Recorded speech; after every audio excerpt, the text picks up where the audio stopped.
The apartment key slipped from my fingers for the third time in as many minutes, clattering against the concrete hallway floor with a sound that seemed to echo forever in the oppressive silence. I crouched down, my knees protesting against the cold, hard surface, and fumbled around in the dim light until my fingers found the familiar shape of metal against stone. The building's ancient lighting cast everything in harsh shadows, making even the simplest tasks feel monumental. My name is Oliver, and at 34, I had perfected the art of invisibility. Not the supernatural kind, just the everyday sort that comes from years of keeping your head down, your voice quiet, and your presence so unremarkable that people's eyes slide right over you without stopping. I worked as a junior accountant at a mid-sized firm downtown, the kind of place where gray cubicles stretched endlessly under fluorescent lights that hummed their mechanical lullabies from 9 to 5. My colleagues knew my name, but little else. I preferred it that way. Standing up with the rescued key, I finally managed to unlock my door, apartment 4B, and stepped into the familiar embrace of solitude. The space was small but meticulously organized. A living room that doubled as a dining room, a kitchen barely large enough for one person, and a bedroom that faced the building's inner courtyard. Everything had its place, and everything was in its place. Order was my refuge from a world that often felt too chaotic, too loud, too demanding. I set my briefcase down beside the door, hung my coat on the designated hook, and loosened the tie that had felt like a noose all day. The routine was sacred. Shower, microwave dinner, 30 minutes of reading, then sleep. Rinse and repeat. It wasn't exciting, but it was safe. Predictable. Mine. But tonight felt different somehow. Maybe it was the way the October air had carried a hint of something changing, or maybe it was just the accumulated weight of too many identical evenings. I found myself standing at my living room window, looking down at the courtyard below, watching the interplay of light and shadow cast by the other apartment's windows. That's when I saw him. He was standing on the balcony of the apartment directly across from mine, one floor down. I'd glimpsed him before, brief sightings over the past few months since he'd moved in, but had never really looked. He was older than me, maybe late 30s or early 40s, with dark hair that was just beginning to show touches of silver at the temples. Even from this distance, there was something about his posture that spoke of weariness, of someone carrying invisible burdens. He was watering plants on his balcony, small pots of herbs and flowers that he tended to with careful attention. His movements were deliberate, methodical, as if this simple act was a meditation.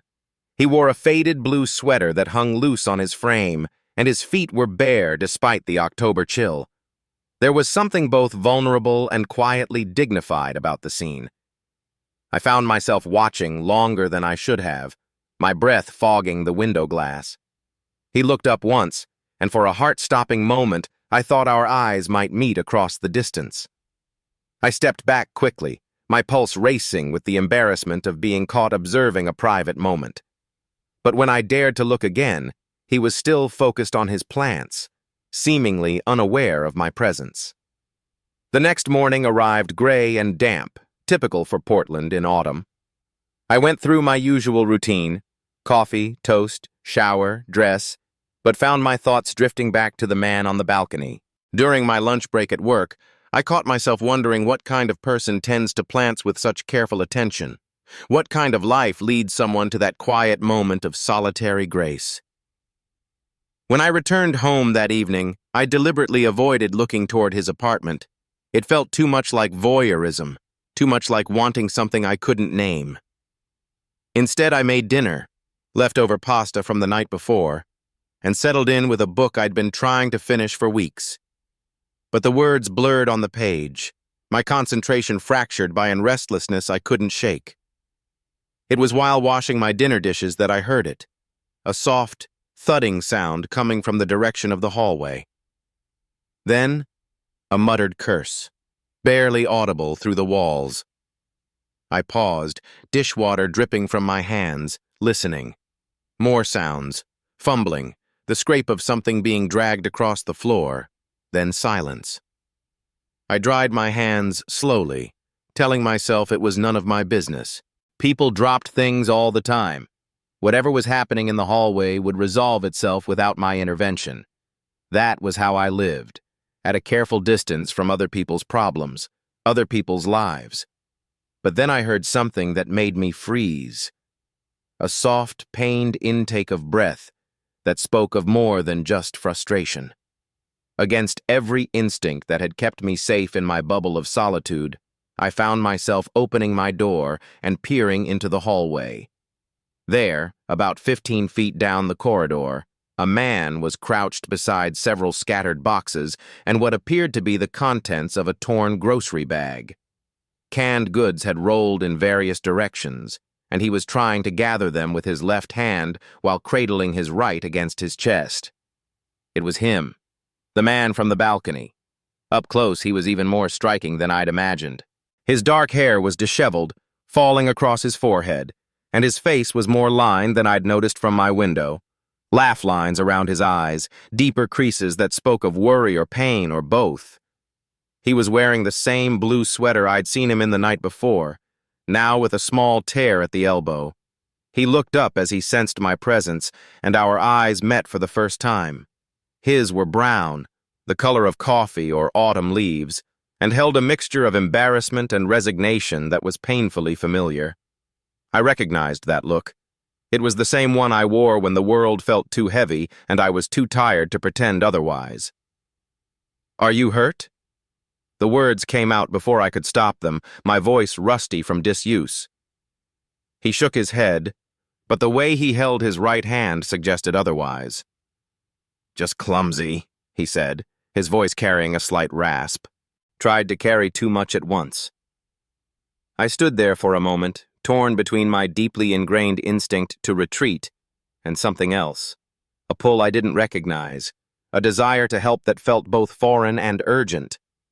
The battle played out in the space of a few heartbeats, and then I was moving forward, kneeling beside him to help collect the scattered items.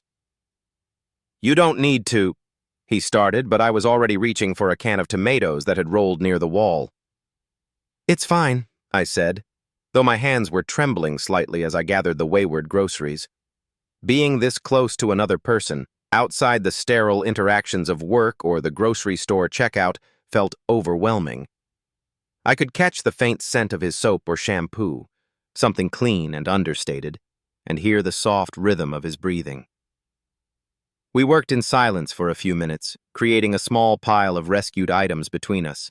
When everything was gathered, he attempted to stand, wincing as he tried to use his injured hand for support. Without thinking, I reached out to steady him, my fingers briefly touching his elbow through the soft wool of his sweater. The contact sent an unexpected jolt through me, not electrical exactly, but something warm and startling. He must have felt it too, because his eyes widened slightly and he looked directly at me with an intensity that made my breath catch. "Thank you," he said softly. "I'm Marcus, by the way. I live in 3B. Oliver, 4B. My voice sounded strange to my own ears, rougher than usual. He nodded, shifting the gathered groceries awkwardly in his good arm. "I've seen you around, usually by your window in the evenings." Heat flooded my cheeks. "I didn't mean to. I wasn't—" "It's okay," he said quickly, and there was something almost gentle in his tone. "I do the same thing. Watch the world from a distance. It's safer that way." The admission hung between us, creating an unexpected moment of understanding. Here was someone else who lived on the periphery, who found solace in observation rather than participation. The recognition was both comforting and terrifying. "Your hand," I said, focusing on the practical to escape the weight of the moment. "You should probably ice it." He flexed his fingers experimentally, wincing. "Probably. I think I just tweaked my wrist when the bag tore." "I have ice," I heard myself saying, "and some ibuprofen, if you want." The offer surprised me as much as it seemed to surprise him. I didn't invite people into my space. My apartment was my sanctuary, carefully ordered and entirely mine. But there was something about Marcus. Maybe the way he held himself, like someone who understood the value of solitude, that made the offer feel less like a violation of my boundaries and more like a natural extension of the help I'd already given. He hesitated, and I could see him weighing the same considerations I was.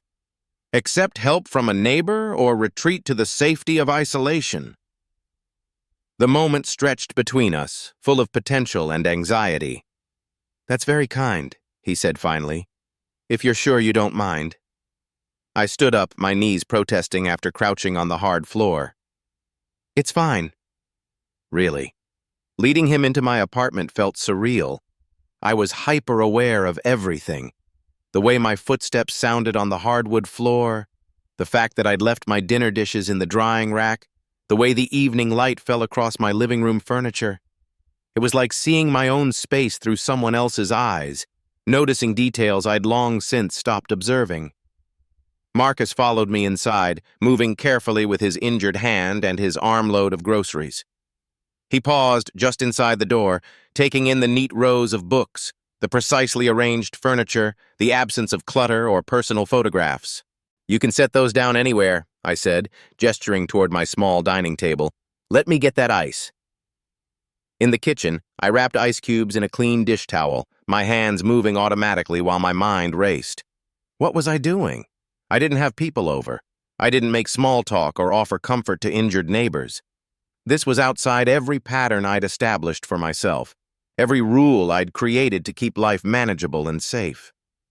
But when I returned to the living room and saw Marcus sitting carefully on the edge of my couch, cradling his wrist, something settled in my chest.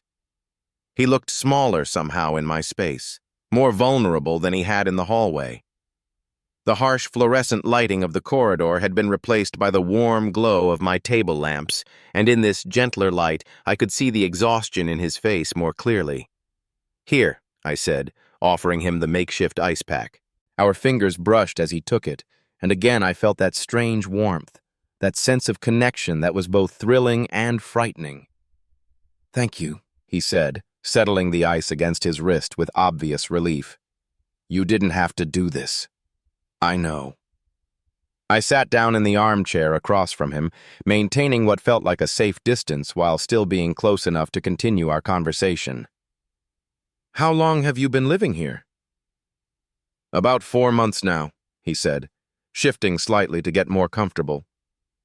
"I moved here from Seattle after—" He paused, seeming to consider how much to share. "After my life kind of fell apart."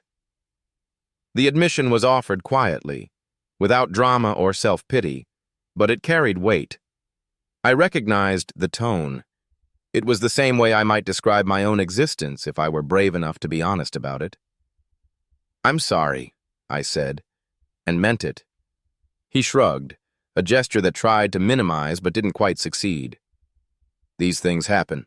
Relationships end, jobs disappear, people move on." He looked around my apartment again, his gaze lingering on the books. "This is nice. Peaceful." "It's quiet," I agreed. "Sometimes too quiet." The words slipped out before I could stop them, revealing more than I'd intended. Marcus looked at me with those dark eyes, and I had the unsettling feeling that he could see straight through the careful facade I'd constructed around my life. "I know that feeling," he said softly. "The quiet can be a blessing and a curse." We sat in comfortable silence for a few minutes, the only sounds the soft hum of my refrigerator and the distant noise of traffic from the street below. The ice pack seemed to be helping his wrist, and he'd relaxed slightly into my couch cushions. There was something surreal about having another person in my space, but it wasn't as uncomfortable as I'd expected. If anything, the apartment felt less empty with him in it. "What do you do for work?" he asked eventually. "Accounting," I said. "Very exciting stuff. Numbers, spreadsheets, tax codes." He smiled, the first real smile I'd seen from him, and it transformed his entire face. "I'm a carpenter." "Well, I was. I'm between jobs right now trying to figure out what comes next." "That must be difficult." It has its challenges, he admitted, but it's also kind of liberating, you know? For the first time in years, I don't have anyone else's expectations to live up to. I can just be. I envied him that freedom, even as I could see the uncertainty it brought. My own life was the opposite, carefully structured, predictable, safe, but limiting. I wondered what it would feel like to let go of all that control, to exist without the rigid framework I'd built around myself. "Do you miss Seattle?" I asked. His expression darkened slightly. "I miss some things about it. The mountains, the water, but not the life I had there." He adjusted the ice pack on his wrist. "Sometimes you have to leave everything behind to figure out who you really are." The conversation was getting deeper than anything I'd experienced in months, maybe years.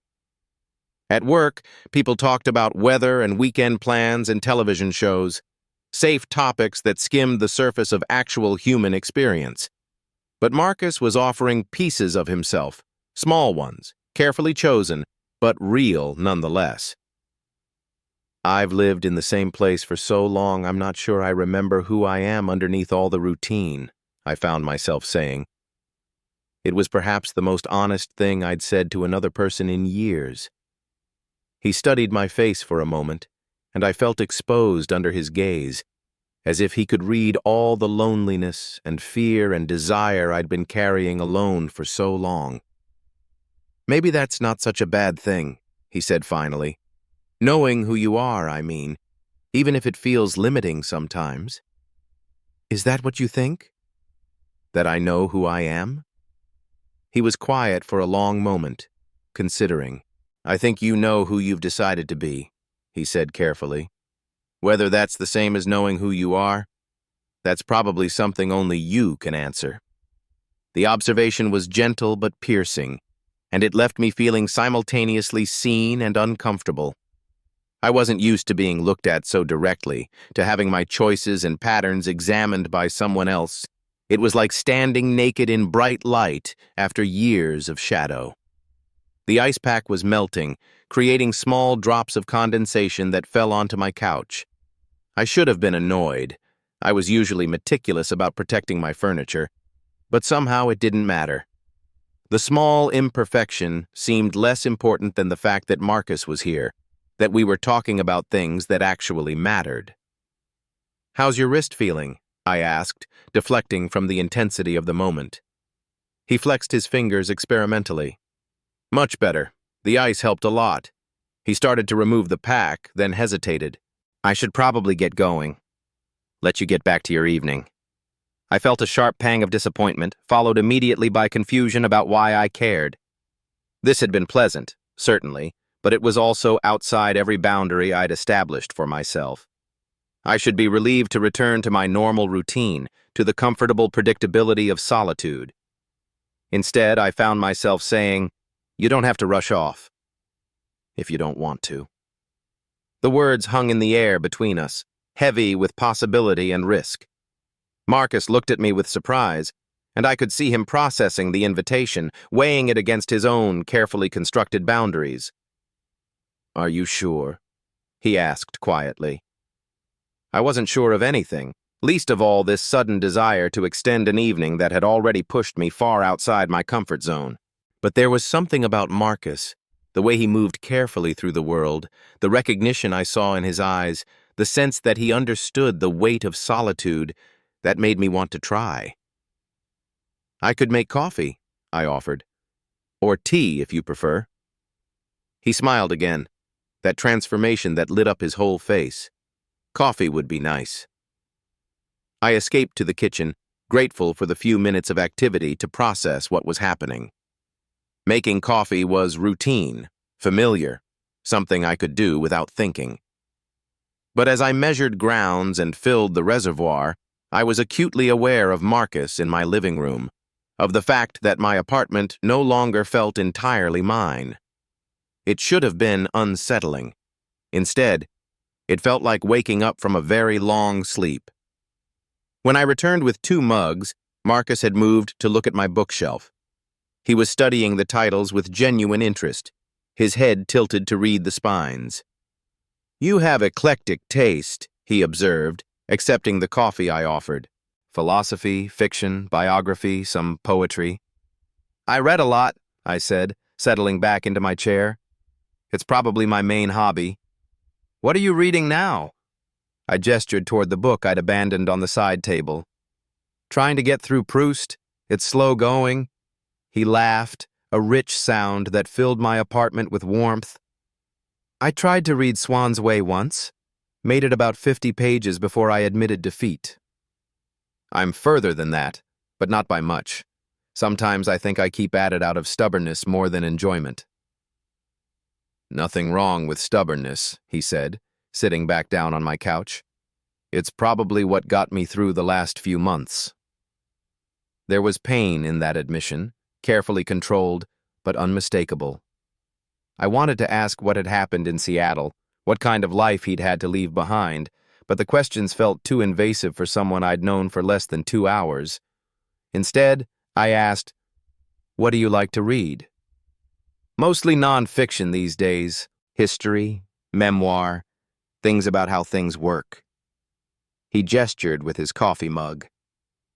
"I spent so many years in other people's stories. I guess I'm interested in the real world now." "Other people's stories?" He paused, as if deciding how much to reveal. "My ex was a writer. A good one, actually. But living with someone who's constantly crafting narratives, it can make you lose track of what's real and what's just a story someone's telling." The admission was offered carefully, but I could hear the hurt underneath it. Someone had shaped his reality, controlled his story, left him questioning his own perceptions. I recognized the wariness in his voice because I carried my own version of it, not from a relationship, but from years of making myself so small and unremarkable that I'd almost disappeared entirely. "That sounds difficult," I said. "It was educational," he replied, but there was no bitterness in his tone, just resignation. I learned that I'd rather live a quiet, honest life than an exciting, complicated one. We sat in comfortable silence again, sipping our coffee and existing in the gentle space we'd created between us. The evening light had faded completely while we talked, and my apartment was now lit only by the warm glow of my table lamps. It felt intimate, cocooned, separate from the rest of the world. "I should ask," Marcus said eventually, "are you involved with anyone?" "I don't want to assume." The question sent a flutter through my chest. "No," I said. No, there's no one." "By choice?" It was a gentle question, but it cut straight to the heart of something I rarely examined. Was my solitude a choice or just the path of least resistance? Had I decided to live alone, or had I simply never figured out how to live any other way? "I think so," I said finally. "It's easier anyway. Less complicated." He nodded as if he understood completely. "I thought the same thing when I first moved here. After everything that happened in Seattle, the idea of being responsible only for myself felt like a gift. But loneliness and solitude aren't the same thing," he said quietly. It took me a while to figure that out. The observation hit me like a physical blow, not because it was harsh, but because it was so precisely accurate.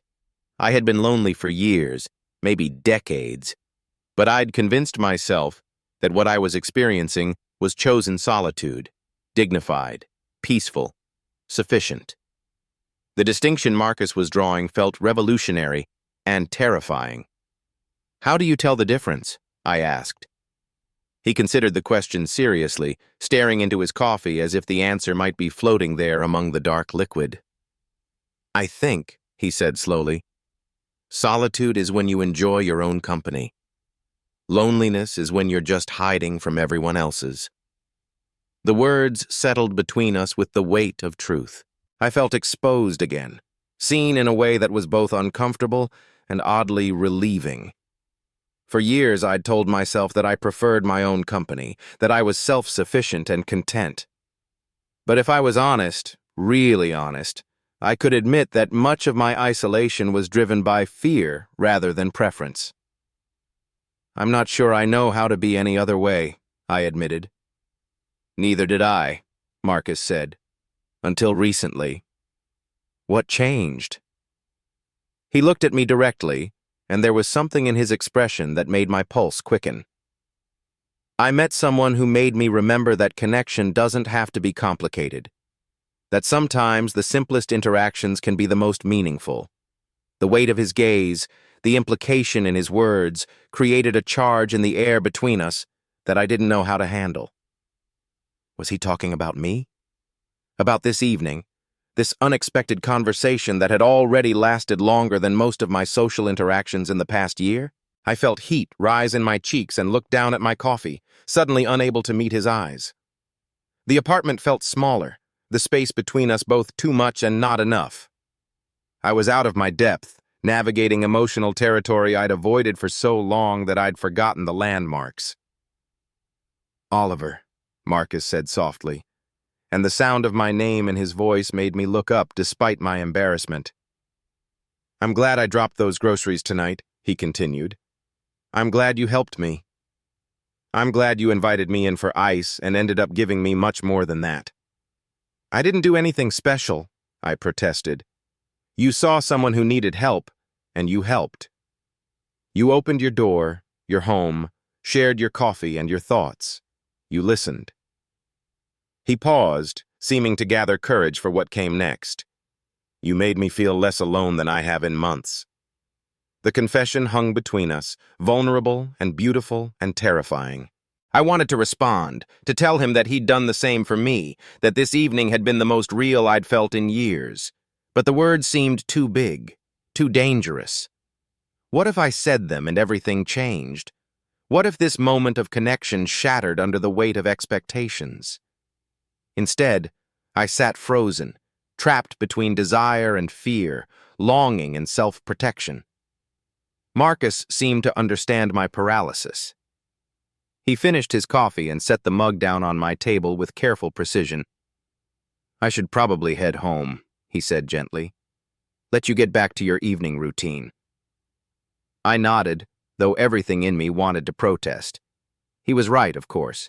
This had been lovely, but it was outside the normal order of things. Tomorrow I would return to work, to my predictable days and quiet evenings, and this would become just a pleasant memory of an evening when loneliness had been temporarily held at bay. Marcus stood up, moving slowly as if he was as reluctant to leave as I was to see him go. I followed him to the door, our footsteps echoing softly in the quiet apartment. "Thank you again," he said, turning to face me as he reached for the door handle. "For everything." "You're welcome," I managed, my voice rougher than I intended. He opened the door and I could see the harsh fluorescent light of the hallway beyond, waiting to swallow him back into the ordinary world of separate apartments and careful distances. The threshold felt like a boundary between two different realities, the warm, connected space we'd created together, and the isolated existence that waited on the other side. Marcus stepped into the hallway, then stopped. He turned back toward me, and I could see him struggling with something, wrestling with words he wanted to say or decisions he was trying to make. "Oliver," he said, his voice barely above a whisper. "Yes?" He looked at me for a long moment, and I could see something vulnerable and hopeful in his expression, something that made my heart race and my breath catch.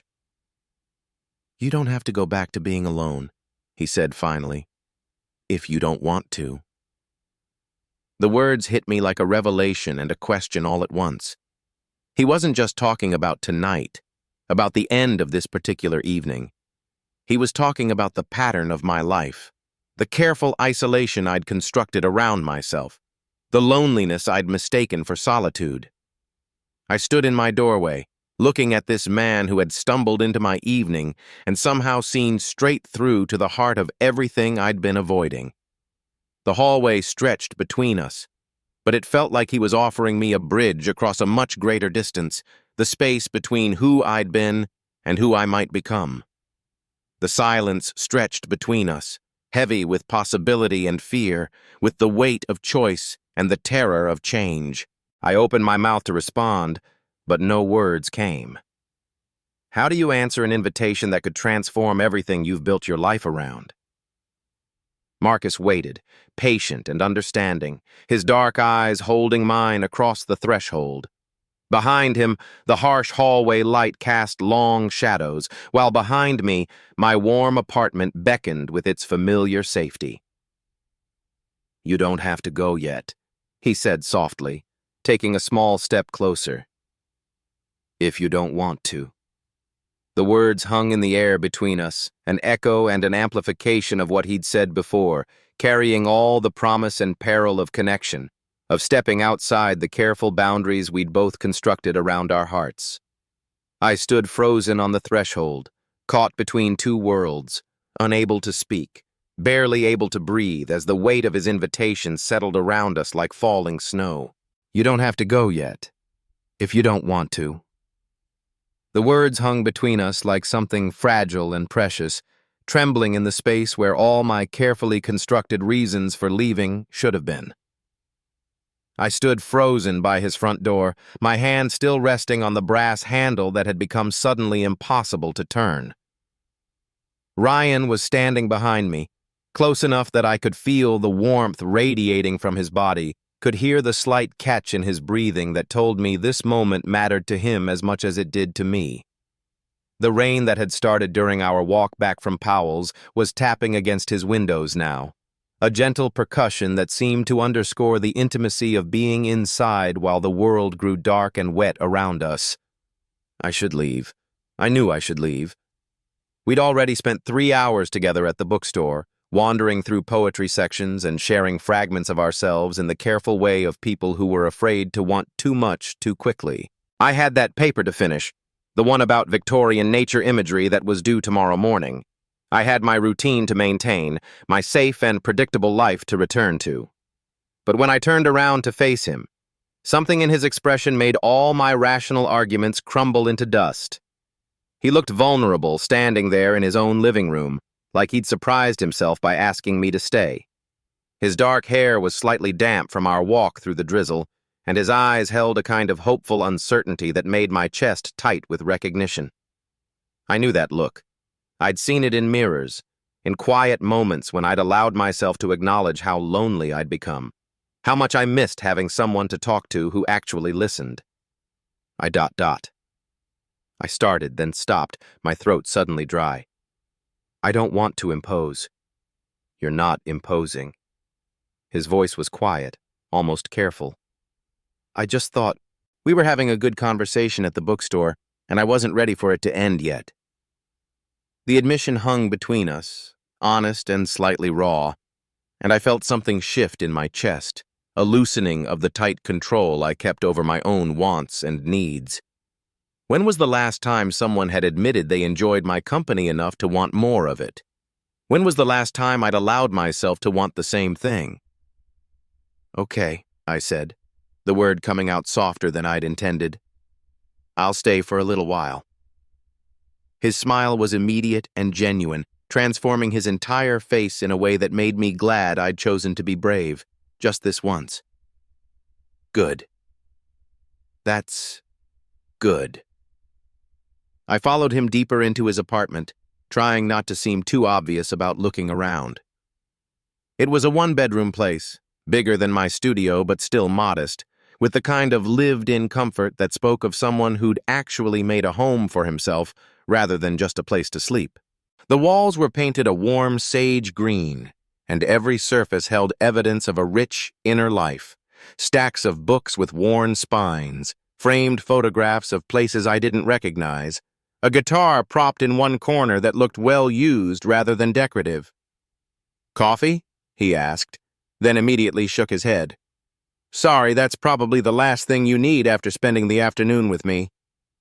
"I have tea, or water, or—" "Tea sounds perfect," I said, and he seemed relieved to have something to do with his hands. I settled onto his couch while he moved around the small kitchen, and I found myself studying the details of his space with the intensity of someone trying to solve a puzzle. The coffee table was stacked with books, poetry collections mixed in with philosophy texts and what looked like travel memoirs. A half-finished crossword puzzle lay open beside them, penciled in with the kind of neat handwriting that suggested patience and precision. On the wall above the couch hung a series of black and white photographs that looked like they'd been taken in Europe. Narrow cobblestone streets, ancient buildings with weathered facades, a bridge spanning a river I couldn't identify. They were good photographs, thoughtfully composed in a way that made me wonder if Ryan had taken them himself. "Those are from my wandering years," he said, following my gaze as he returned with 2 steaming mugs. "Prague, mostly. Some shots from Vienna and Budapest." "You took them?" "Yeah." He handed me a mug of what smelled like chamomile and honey, then settled onto the other end of the couch, close enough that I could see the flecks of green in his brown eyes, but far enough away that we weren't touching. "I got really into photography while I was traveling. There was something about trying to capture those moments, you know? The way light fell on old stones, or the expression on a stranger's face in a cafe." I looked at the photographs again with new appreciation, seeing the artist's eye in the way he'd framed each shot, the attention to shadow and texture that turned simple street scenes into something almost mystical. "They're beautiful," I said, and meant it. "Do you still take pictures?"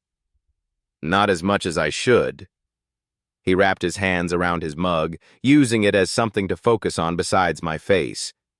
"I keep meaning to get back into it, but you know how it is. Life gets in the way." I did know how it was. I thought about my own abandoned hobbies, the things I'd once been passionate about that had gradually fallen away as I'd gotten more focused on school, more committed to my routine of careful solitude. When had I stopped making room for the things that brought me joy? "What got you interested in photography in the first place?" I asked. "Loneliness, I guess." The admission came out matter-of-fact, without self-pity, but it hit me like a punch to the chest anyway. When you're traveling alone, you spend a lot of time observing instead of participating. Photography gave me a way to engage with the world without having to, without having to be vulnerable with actual people. The honesty in his voice made something crack open in my own chest. I understood that impulse, the way you could use creative pursuits as a buffer between yourself and the risk of real connection. How many hours had I spent reading other people's words about love and loss instead of living my own story? "Is that why you left school?" I asked, then immediately worried I'd pushed too far, too fast. "I'm sorry, you don't have to—" "No, it's okay." He took a sip of his tea, considering. "Partly, yeah. I was majoring in philosophy, but I felt like I was just going through the motions, checking boxes that someone else had decided were important. And I was so lonely. I thought maybe if I went somewhere completely different, somewhere nobody knew me, I might figure out who I actually was underneath all the expectations." "And did you?" "Figure it out, I mean. Some of it." His smile was rueful. "I learned that running away from your problems doesn't actually solve them. But I also learned that sometimes you have to break your life apart completely before you can put it back together in a way that actually fits." We sat in comfortable silence for a moment, the rain continuing its gentle percussion against the windows. I found myself studying his profile as he looked out at the darkening street, taking in the strong line of his jaw, the way his hair fell across his forehead, the small scar above his left eyebrow that I'd noticed that first morning at the coffee shop. "What about you?" he asked suddenly, turning back to me. "What made you choose literature?" The question caught me off guard. Most people, when they found out I was a lit major, either made jokes about future employment prospects or assumed I wanted to be a writer. Nobody ever asked why I'd fallen in love with other people's words. "I think I've always been drawn to stories about people who felt like outsiders," I said slowly, trying to articulate something I'd never really examined before.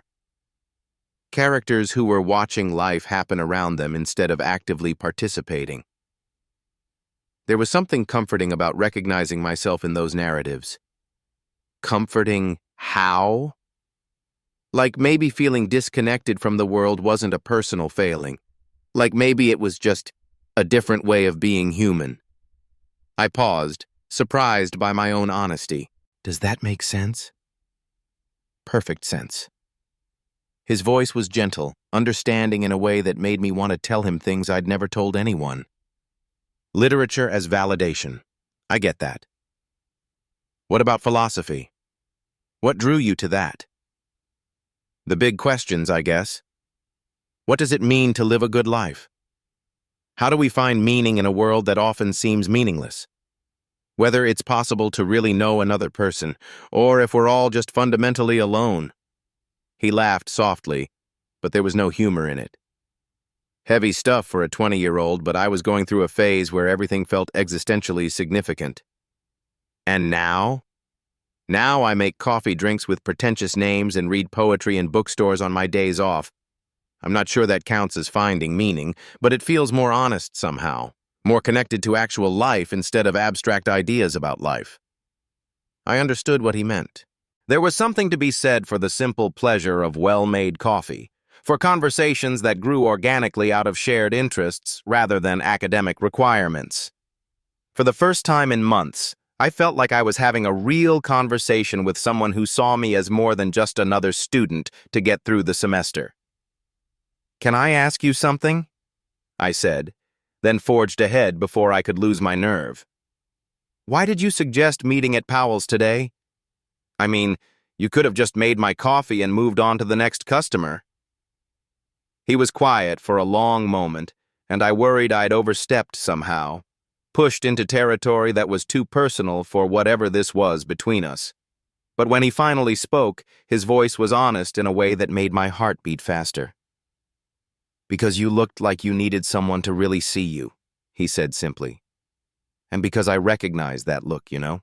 That particular kind of loneliness that comes from being surrounded by people but still feeling completely invisible." The accuracy of his observation hit me like a physical blow. That was exactly how I felt most days, present but not participating, going through the motions of a social life without any real connection. How had he seen that so clearly after just 2 brief conversations? "Is it that obvious?" I asked, trying to keep my tone light but failing. "Only to someone who's been there." He shifted slightly on the couch, angling his body toward me. I spent my entire college experience feeling like I was watching everyone else live their lives through a window. All these people around me seemed to know instinctively how to make friends, how to be comfortable in their own skin, how to want things without being terrified of not getting them. And you didn't? God, no. I was a mess, anxious about everything, convinced that if people really knew me, they'd realize I was boring or damaged or just not worth the effort. He paused, running a hand through his hair. The traveling helped some, but it wasn't until I came back to Portland and started working at Grind that I began to figure out how to actually connect with people instead of just observing them. I wanted to tell him that he wasn't boring or damaged, that anyone who thought he wasn't worth the effort was an idiot, but the words felt too big for where we were in whatever this was. Instead, I said, "You seem pretty good at connecting now. With customers, I mean. You made me feel welcome right away." That's different. There's a script for that, you know? Customer service has rules. But this... He gestured between us, a small movement that somehow encompassed the afternoon at the bookstore, the quiet intimacy of sitting in his apartment while rain fell outside. "This doesn't have a script." "No," I agreed quietly. "It doesn't." We looked at each other across the small distance that separated us on the couch, and I felt something shift in the air between us, a recognition that we'd moved beyond casual conversation into something more dangerous and necessary. The late afternoon light filtering through his windows had grown golden and soft, painting everything in warm tones that made the moment feel suspended outside of normal time. "I should probably confess something," I said, my heart beating fast enough that I wondered if he could hear it. "Okay." I've been going to that coffee shop every day since Tuesday. Not because I need the caffeine, but because I was hoping to see you again. His smile was slow and wondering, like I'd given him an unexpected gift. Really? Really? I kept making excuses to myself. I needed to get out of the apartment. I wanted to try somewhere new. My coffee maker was still broken. But the truth is, I just wanted to talk to you again. You made me feel, I don't know, less alone, I guess. Alex. The way he said my name was soft, almost reverent. Can I tell you something? I nodded, not trusting my voice. I've been hoping you'd come back every single morning. When I saw you walk in yesterday, I actually smiled before I could stop myself. Maria, she's the other barista, she teased me about it for the rest of my shift. The confession sent warmth spreading through my chest, a feeling so unfamiliar that it took me a moment to recognize it as happiness. Pure, uncomplicated happiness at the knowledge that someone had been thinking about me, hoping to see me, genuinely pleased by my presence. So we're both terrible at playing it cool, I said. The worst. He was still smiling, and something about the expression made him look younger, less guarded. Though I have to say, suggesting Powell's was probably my smoothest move in years. I was terrified you'd say no. I almost did. I'm not usually very good at this, whatever this is. What do you think this is? The question hung in the air between us, loaded with possibility and risk. I could deflect, make a joke, keep things safely in the realm of friendship.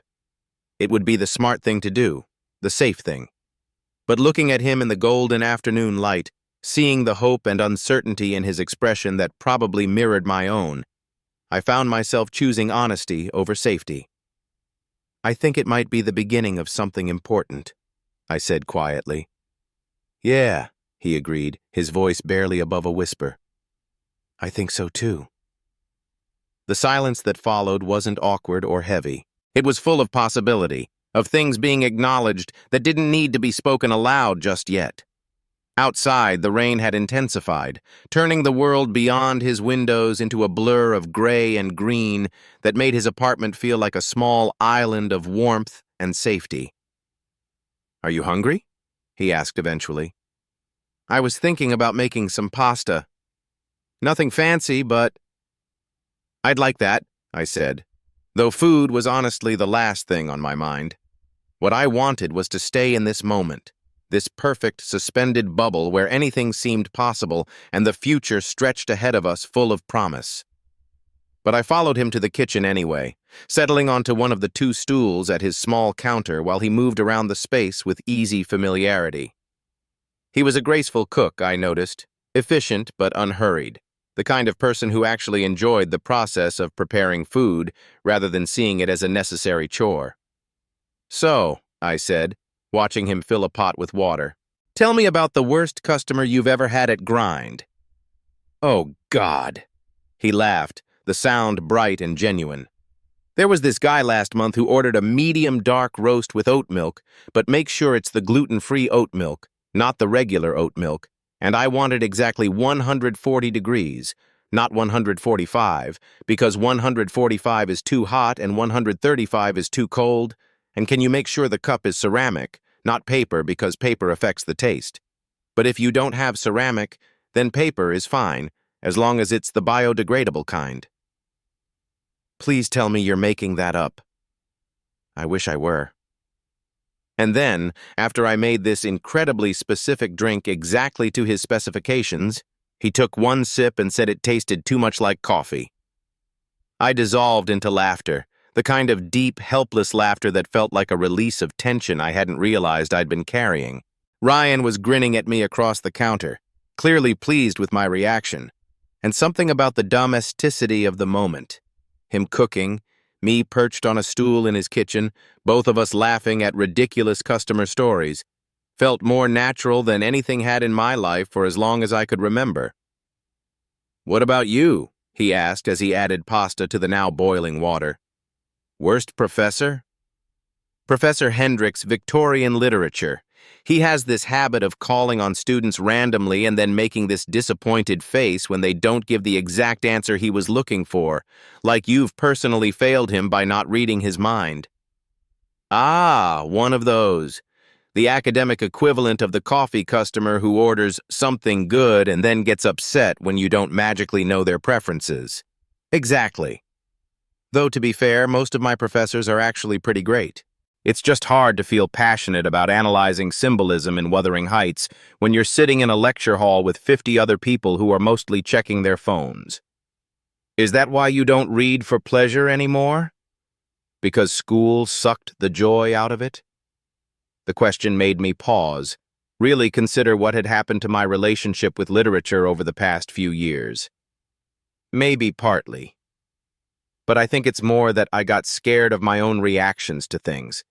Like, if a poem made me cry or a novel made me feel less alone, that meant I was admitting something about myself that felt too vulnerable. That you're human? That I'm lonely? That I want things I'm afraid I can't have? That sometimes I read love stories and imagine what it would be like to have someone look at me the way those characters look at each other? The admission slipped out before I could stop it. More honest than I'd intended to be, I felt heat creep up my neck and looked down at my hands, suddenly fascinated by the pattern of his countertop. "Alex," he said gently, and something in his tone made me look up. His expression was soft, understanding, without a trace of judgment. "There's nothing wrong with wanting to be loved. I know that. Intellectually, I know that. But knowing something and feeling it are different things." "Yeah, they are." He stirred the pasta, thoughtful. "Can I ask you something that might be too personal?" I nodded, though my heart rate picked up. "Have you ever been in love? Or thought you were?" "Once," I said after a moment. "In high school." His name was Marcus, and he was in my AP English class. He was smart and funny and completely straight, and I spent an entire semester making up reasons to talk to him about homework assignments. Did he know? God, no. I barely knew at that point. I just knew that being around him made me feel more like myself somehow. More interesting, more worth listening to. And when graduation came and we went to different colleges, I felt like I'd lost something important that I'd never actually had. Ryan nodded like he understood exactly what I meant. Unrequited love is brutal at that age. Hell, it's brutal at any age. What about you? Ever been in love? Yeah. His name was David, and we met during my first semester of college. He was everything I thought I wanted, confident, social, knew exactly what he wanted out of life. We dated for almost 2 years. What happened? I realized that loving someone and being compatible with them aren't the same thing. He wanted someone who could match his energy, who wanted to go out every night and meet new people and be the life of the party, and I didn't. I wanted quiet conversations and lazy Sunday mornings and someone who understood that sometimes I needed to disappear into a book for a few hours. That sounds reasonable. It was reasonable, but it wasn't what he wanted, and eventually we both got tired of trying to change each other. He drained the pasta, steam rising around his face. By the time I left for Europe, we'd been broken up for 6 months, but I think part of me was still running away from the disappointment of it, the feeling that maybe I just wasn't built for the kind of love other people seem to find so easily. And now? He was quiet for a moment, focusing on tossing the pasta with what looked like a simple but aromatic sauce. When he looked up, his expression was carefully neutral. Now I think maybe I was looking for the wrong kind of love. Maybe what I actually want is something quieter, more, I don't know, more real. The words hung between us, heavy with implication. I had the sense that we were dancing around something important, circling closer to an acknowledgement that neither of us was quite ready to make explicit. But the awareness was there, humming in the air between us like electricity before a storm. He plated the pasta and handed me a bowl, and we moved back to the couch to eat while the rain continued its gentle percussion against the windows. The food was simple but perfect. Pasta with olive oil and garlic and what tasted like fresh herbs, the kind of meal that felt like comfort in edible form. "This is really good," I said between bites. "Thanks. It's basically the only thing I know how to make well. That and coffee, obviously. The only two food groups that matter." We ate mostly in comfortable silence, and I found myself hyper-aware of his presence beside me. The way he tucked one leg underneath him as he ate, the small sound of satisfaction he made when he tasted something particularly good, the unconscious way he pushed his hair back from his forehead when it fell into his eyes. When we finished eating, he collected our bowls and disappeared into the kitchen for a moment, leaving me alone on the couch with my thoughts and the growing awareness that I didn't want this evening to end. The rain outside had settled into a steady rhythm, and the apartment felt warm and safe and separate from the rest of the world in a way that made me want to stay forever. "More tea?" he asked when he returned. "Sure." But instead of getting up to make it, he settled back onto the couch, this time a little closer than before. Close enough that I could smell his cologne, something woody and warm that I'd noticed at the coffee shop, but that seemed more intimate in the quiet privacy of his apartment. "I should probably confess something too," he said, his voice quiet in the lamp-lit room. "Okay. When I suggested we meet at Powell's today, I was hoping we'd end up back here. Not for I wasn't assuming anything would happen. I just wanted to spend more time with you somewhere we could actually talk without a line of caffeine-deprived customers waiting behind you." "I'm glad you did. Suggested, I mean. I gestured vaguely at the space between us. "This is the most comfortable I've felt in a long time." "Yeah?" "Yeah. It's been a while since I've had a real conversation with someone, since I've felt like someone actually wanted to know what I was thinking about." "I do want to know. What you're thinking about, I mean." The admission was quiet, almost shy, and it made something warm unfurl in my chest. "Right now?" "Right now."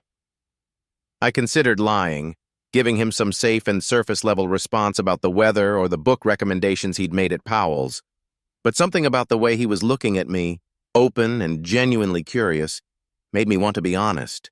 Right now, I'm thinking about how strange it is that we barely know each other, but sitting here feels more natural than anything has in months. And I'm thinking about how I almost didn't come in for coffee that first morning because my routine got disrupted, and how different everything might be if I'd just stayed home and made instant coffee instead. "I'm glad you didn't." "Me too." I paused, gathering courage. "What are you thinking about?" "I'm thinking about how you get this little crease between your eyebrows when you're concentrating, and how you did the same thing when you were reading poetry at the bookstore. And I'm thinking about how I've been lonely for so long that I'd almost forgotten what it felt like to want to know someone better, to want to share things with them." The honesty in his voice made my breath catch. We were treading in dangerous waters now, moving beyond friendship into something that felt fragile and precious and terrifying. "Ryan," I said quietly. "Yeah? I'm scared." "Of what?" "Of wanting this too much. Of getting attached to something that might not be real or might not last." He was quiet for a long moment, and when he spoke, his voice was gentle. "I'm scared too. But I think maybe being scared is okay, as long as we're honest about it." I looked at him, really looked at him, taking in the soft expression in his eyes and the way the lamplight brought out the gold in his brown hair and the careful way he was holding himself, like he was trying not to spook a wild animal. "Can I ask you something?" I said. "Anything. When you were traveling in Europe, alone and taking all those photographs, were you happy?" The question seemed to catch him off guard. He considered it for a moment, his gaze turning inward. "Sometimes," he said finally. "There were moments, standing on a bridge in Prague at sunset, or sitting in a cafe in Vienna reading Rilke, where I felt completely present, completely myself, but mostly I was just existing. moving through beautiful places without really connecting to them because I didn't have anyone to share them with. That sounds lonely. It was. But it was also necessary, I think. I needed to learn how to be alone before I could learn how to be with someone else. He looked at me, his expression serious. What about you? Are you happy? The question hit deeper than I'd expected. Was I happy? I had a good life, objectively speaking. I was doing well in school. I had a plan for my future. I was independent and self-sufficient. But happiness? I don't know, I said honestly. I think I've been so focused on being safe that I forgot to think about whether I was actually happy. Like, if I kept my expectations low enough and my routine predictable enough, I couldn't be disappointed or hurt. But I also couldn't be anything else. And now? Now I'm sitting in your apartment drinking tea and talking about poetry and photography, and for the first time in months I feel like I'm actually alive instead of just going through the motions. The confession hung between us, more vulnerable than I'd intended, and I found myself holding my breath waiting for his response. Alex, he said softly, and something in the way he said my name made me look directly into his eyes. I know we don't really know each other yet. I know this is all new and uncertain and maybe moving too fast, but I want you to know that however this turns out, I'm grateful that Broken Coffee Maker led you to grind. Me too. We sat in silence for a moment, the weight of everything we'd shared settling around us like a warm blanket.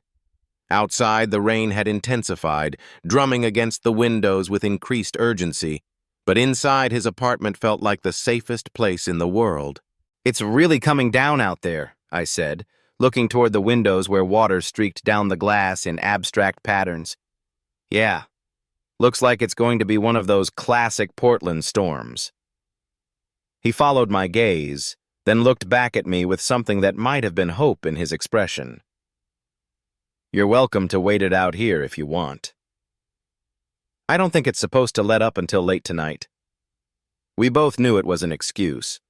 We both knew I could walk home in the rain, that a little water wouldn't hurt me, that Portland residents were practically required to be comfortable with precipitation. But we also both knew that neither of us was ready for this evening to end, that we'd found something here in the warm circle of his apartment that felt too precious to abandon just yet. I'd like that, I said quietly. His smile was soft and relieved. Good. He got up to make more tea, and I found myself studying his movements as he moved around the kitchen.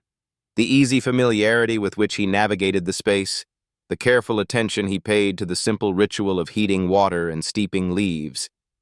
There was something meditative about watching him work, something that made me understand why he'd found peace in the daily routine of making coffee for strangers. When he returned with fresh mugs, he settled back onto the couch, and this time the distance between us had shrunk to almost nothing. Our knees were nearly touching, and when he handed me my tea, our fingers brushed in a contact that sent electricity shooting up my arm.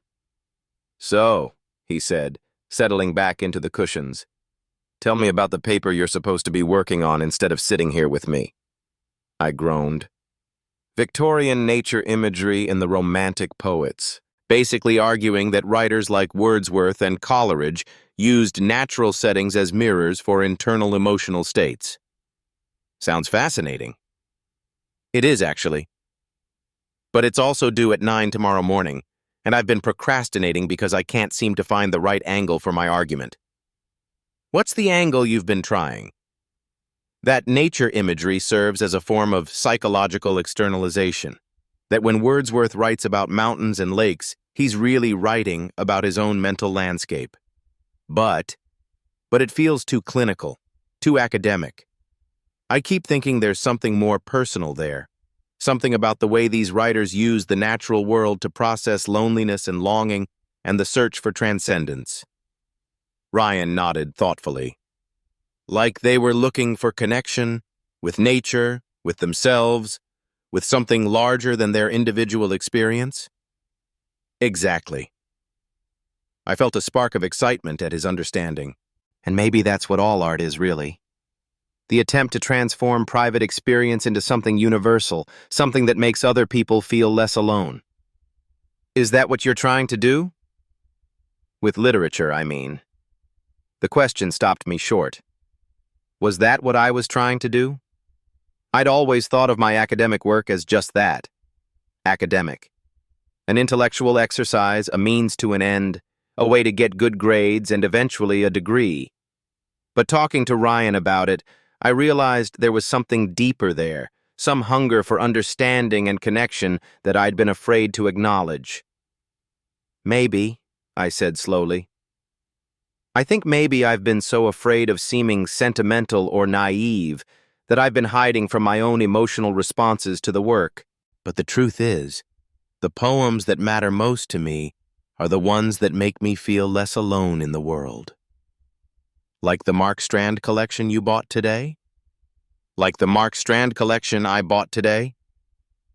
We looked at each other and I felt something settle into place between us, a recognition of shared understanding, of similar hungers and fears and hopes. The rain continued its steady percussion against the windows, and the warm light of his lamps made everything feel soft and intimate and removed from the ordinary world. "Can I read you something?" I asked suddenly. "Of course." I reached for the small stack of poetry books I'd set on his coffee table earlier, finding the Mark Strand collection and flipping to a page I'd marked during our browsing at Powell's. This one. Listen. I cleared my throat and began to read. When it is over, he places his hand on her hand and says, "Tell me what you were thinking." And she says, "Nothing. I was listening to you." The words hung in the air between us, simple but loaded with meaning. And when I looked up, Ryan was watching me with an expression I couldn't quite read. "That's beautiful," he said quietly. "It is. But it's also sad, isn't it? The way it captures that fundamental loneliness of human experience, the gap between what we think we're sharing and what's actually being received. Or maybe it's hopeful. Maybe it's about the way real intimacy happens in the spaces between words, in the act of listening itself." I considered this, turning his interpretation over in my mind. I hadn't thought of it that way. That's the thing about good poetry. It means different things depending on what you bring to it, what you need it to mean in that moment. He was right, and I found myself looking at him with new appreciation for the depth of his understanding. How many people could shift so easily between academic analysis and personal interpretation, could find hope in verses that had struck me as melancholy? "Read me something," I said impulsively. "I don't have anything with me." "From memory. You quoted Tennyson perfectly the other morning. There must be other poems rattling around in that philosophy major brain of yours." He smiled, a little shy but pleased by the request. "Okay, but this one's kind of personal, so don't judge me too harshly." "I won't." He closed his eyes for a moment, gathering the words, and when he spoke, his voice was soft and careful. "Do not go gentle into that good night. Old age should burn and rave at close of day. Rage, rage against the dying of the light." "Dylan Thomas," I said when he finished. Dylan Thomas. I memorized it during one of my darker periods in college, when I was feeling like I was just drifting through life without any real purpose or passion. It reminded me that there's something to be said for fighting, for refusing to accept that things have to be the way they are. Is that what you were doing when you left school? Fighting against the dying of the light? Maybe. Or maybe I was just running away from it. It's hard to tell the difference sometimes. We sat in comfortable silence, both lost in our own thoughts about poetry and purpose and the various ways people tried to make meaning out of the ordinary chaos of existence. The rain outside had settled into a steady rhythm that felt almost musical, and I found myself feeling grateful for the storm that had given us an excuse to extend this evening indefinitely. "Alex," Ryan said eventually, his voice quiet in the lamplit room. "Yeah?" "Earlier, when you said you were scared of wanting this too much, What did you mean by this? The question sent my heart rate spiking, partly because I wasn't sure I was ready to articulate what this meant to me, and partly because I was terrified of wanting something I might not be able to have. I meant this, I said, gesturing between us. Sitting here talking about poetry and loneliness and the ways we try to make sense of our lives. Having someone